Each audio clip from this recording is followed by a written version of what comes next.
Student welcome to my channel Chahat में। Student Hindi का paper आपका कैसा हुआ? आज 22 फरवरी को आपका हिंदी का पेपर हुआ, कैसा हुआ कमेंट में बता दो। तो ये आज का आपका पेपर है जिसका कोड 801 HG रहने वाला है, पेपर सॉल्व कराने वाले, ठीक है। और एक बात आपके लिए बता देते हैं कि जैसा हमने आपको वायरल पेपर करवाए थे अपने चैनल पर हिंदी के, उनमें से ही 100% पूरा पेपर फंसा है, ठीक है। पूरा पेपर उनमें से ही फंसा है, अगर आपने ईमानदारी से वो सारी वीडियो देखी है तो, ठीक है। अब चलो इस पेपर का सॉल्यूशन बताते हैं आपको और मिला लीजिएगा आपका कितने क्वेश्चन सही हो रहे हैं, कितने नंबर आपके हो रहे हैं, ठीक है। हर एक क्वेश्चन को मिला लीजिएगा। चैनल पे पहली बार विजिट कर रहे हो तो भाई सब्सक्राइब जरूर कर लीजिएगा। हर एक क्वेश्चन को मिला लीजिएगा और हर एक सब्जेक्ट का वायरल पेपर आपको करवाएंगे हम, ठीक है। चलो तो स्टार्ट करते हैं। पहले ए सेक्शन रहेगा, यानी कि एक खंड रहेगा, कै खंड जो एक खंड है वो रहेगा और बहुविकल्पी क्वेश्चन रहेंगे। टोटल 20 क्वेश्चन थे आपके। अब मिला लीजिएगा कौन कौन से क्वेश्चन के क्या क्या आंसर रहने वाला है।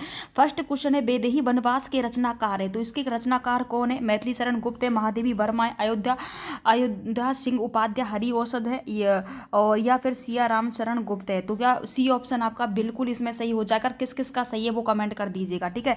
अगला क्वेश्चन आपका दूसरे नंबर का क्वेश्चन आपका रहेगा प्रयोगवाद के कवि है, तो प्रयोगवाद के जो आपके कवि रहने वाले भूषण है, आज्ञे है, सुमेधानंद पत है, महादेवी वर्मा। 20 ऑप्शन आपका बिल्कुल यहाँ पर सही रहेगा। भाव विलास के रचनाकार है, तो भाव विलास के रचनाकार हैं देव है, बिहारी है, चिंतामणि है, मती राम है। तो भाव विलास के रचनाकार कौन है? देव। ये ऑप्शन बिल्कुल आपका सही रहेगा। छत्रसाल दशक किनकी रचना है?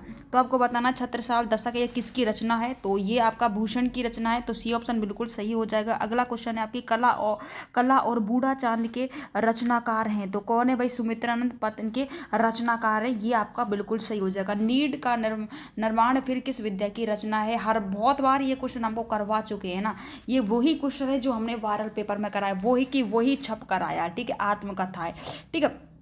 अगला क्वेश्चन है आपका निम्नलिखित में से शुल्क युग के लेखक हैं, तो शुल्क युग के लेखक हैं आपको बताना है मोहन राकेश है, श्याम सुंदर दास है, कमलेश्वर है, अमृत राय है। तो बी ऑप्शन आपका बिल्कुल यहाँ पर सही हो जाएगा। अगला क्वेश्चन आपका रहेगा 8 नंबर का, निम्नलिखित कथनों में से कौन सा कथन सही है? तो निम्नलिखित कथनों में से अगर आपको पढ़कर देखना है कि कौन सा कथन आपका बिल्कुल यहाँ पर सही रहने वाला है, तो शशांक के रचनाकार आचार्य रामचंद्र शुक्ल हैं, आकाशदीप कहानी के लेखक राम कुमार वर्मा है, या फिर भारतेंदु हरिश्चंद्र आलोचना साहित्य के जनक माने जाते हैं, या फिर क्या भूलू क्या याद करो निबंध के लेखक कौन है? जयशंकर प्रसाद है। तो सी ऑप्शन आपका यहाँ पर ठीक हो जाएगा। अगला क्वेश्चन है परीक्षा गुरु किस विद्या की रचना है? तो परीक्षा गुरु किस विद्या की रचना? आत्मकथा, उपन्यास, एकाकी, रेखा चित्र है। तो इसमें आपका बिल्कुल सही हो जाएगा, उपन्यास है। ये क्या है? उपन्यास है, ठीक है। 10 नंबर का क्वेश्चन रहेगा आपका बाण भट्ट की आत्मकथा के रचनाकार है, तो कौन हो जाएगा? हजारी प्रसाद द्विवेदी है। कौन है? हजारी प्रसाद द्विवेदी है। अगला क्वेश्चन है रस के कितने अंग होते हैं? 5 है, 3 है, 4 है, इनमें से कोई नहीं। तो कितने होते हैं? 4 होते हैं, ठीक है। नंबर आपका 12 नंबर का क्वेश्चन रहेगा। इसमें है अपना पायोजी मैंने राम रतन धन पायो। क्या? पायोजी मैंने राम रतन धन पायो। इस पंक्ति में आपसे अलंकार पूछा है, तो अपना अलंकार उपमा अलंकार है, उपेक्षा अलंकार है, रूपक अलंकार है, यमक अलंकार है। तो इसमें अलंकार पूछा है तो रूपक अलंकार आपका हो जाएगा, ठीक है। अगला क्वेश्चन है सरोठा में पहले चरण में कितनी मात्राएं होती है? तो कितनी मात्रा होती है? 13, 12, 16 और 11। तो कितनी होती है भाई? 11 होती है, ठीक है। हर एक क्वेश्चन को मिला लो। निर्दय शब्द में प्रयुक्त उपसर्ग है, तो निरुपसर्ग हो जाएगा आपका। कौन सा उपसर्ग हो जाएगा? निरुपसर्ग हो जाएगा। नील गाय में कौन सा समास है? तो नील गाय में समास बताना है, कौन सा समास है भाई? ध्यान से देखिएगा। नील गाय में कर्मधारय समास है, द्वंद्व समास है, दिग समास है, या बहुवीरी समास है। तो नील जो गाय है इसमें आपका दिगु समास हो जाएगा, ठीक है। अगला है खेत का तत्सम रूप है, तो खेत का तत्सम रूप क्या होगा? ठीक है। खेत का तत्सम रूप अगर आपको बताएं, भूमि है, जमीन है, क्षेत्र है, पृथ्वी है। तो खेत का तत्सम रूप क्या हो जाएगा?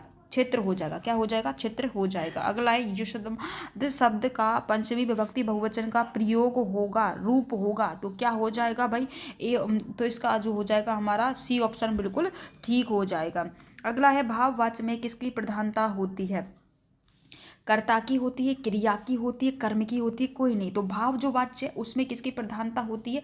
क्रिया की प्रधानता होती है, ठीक है। अगला क्वेश्चन है आपका वाक्य कितने भेद है? तो वाक्य के कितने भेद हैं? तो वाक्य के 2 भेद होते हैं। अभिकारी पद को अन्य किस नाम से जाना जाता है? अव्यय पद से।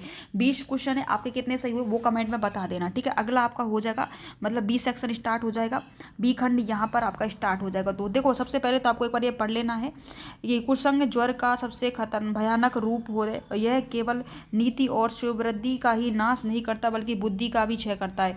यह युवा पुरुष की संगति यदि बुरी होगी तो वह अपने पैरों के बंधी चक्की के समान होगा, और जो इसे दिन अनुवति के गड्ढे में गिरती जाएगी उसे होगी सहारा देने वाले बाहु के समान होगी और निरंतर उन्नति की ओर बढ़ती जाएगी। ठीक है, तो ये गद्यांश मैंने पहले भी कराया, वायरल पेपर में भी आपको मैंने करा चुकी हूँ। ठीक है, ये गद्यांश हमने करा दिया है। सबसे पहले तो बात आती है कि इसका संदर्भ पूछा जाएगा। संदर्भ में ये किस पाठ से लिया गया? ममता पाठ से लिया गया। किससे लिया? ममता पाठ से ये लिया गया है। ठीक है, सॉरी, मित्रता पाठ से लिया गया, ममता नहीं, मित्रता पाठ से लिया गया। किससे? मित्रता पाठ से ये लिया गया है। ठीक है, किससे? मित्रता पाठ से। अब इसके जो लेखक आपसे पूछेंगे, यहाँ पर संदर्भ पूछा गया है तो इसके लेखक कौन लेंगे? ये मित्रता पाठ से लिया गया और आचंद्र रामचंद्र शुक्ल इसके लेखक हैं। ठीक है, तो यहाँ पर आपसे ये जो पंक्ति दी गई है रेखांकित अंश की व्याख्या करवानी, इनके आपने कर दिया होगा। अगला अथवा में आपका ये वाला आया था, ये वाला आप देख लीजिए कि ईर्ष्या से बचने के उपाय मानसिक अनुशासन है, और जो व्यक्ति ईर्ष्यालु स्वभाव का है वो फालतू बातों के बारे में सोचने की आदत छोड़ देनी चाहिए, और उसे यह पता लगाना चाहिए कि जिस भाव के कारण वह ईर्ष्यालु बन गया है उसकी आपूर्ति रचनात्मक तरीका उसके लिए, और यह जिज्ञासा जाएगी और उसी दिन इससे कम हो जाएगी। तो पहले तो ये किस पाठ से लिया गया? पहली बात तो है कि इसका जो संदर्भ पूछा जाएगा, इसमें शीर्षक है, पाठ्य के लेखक का नाम शीर्षक पूछा जाएगा, तो इसमें ये किस पाठ से लिया गया? ये ईर्ष्या तू नहीं जाएगी मेरे मन से। किससे? ईर्ष्या तू नहीं जाएगी मेरे मन से पाठ से ये लिया गया। ठीक है, इसके रचनाकार कौन है? रामधारी सिंह दिनकर, आप मिला लीजिएगा। ठीक है, अगला आपका पद्यांश, अगला क्वेश्चन ये रहेगा, अगला है ना, अगला।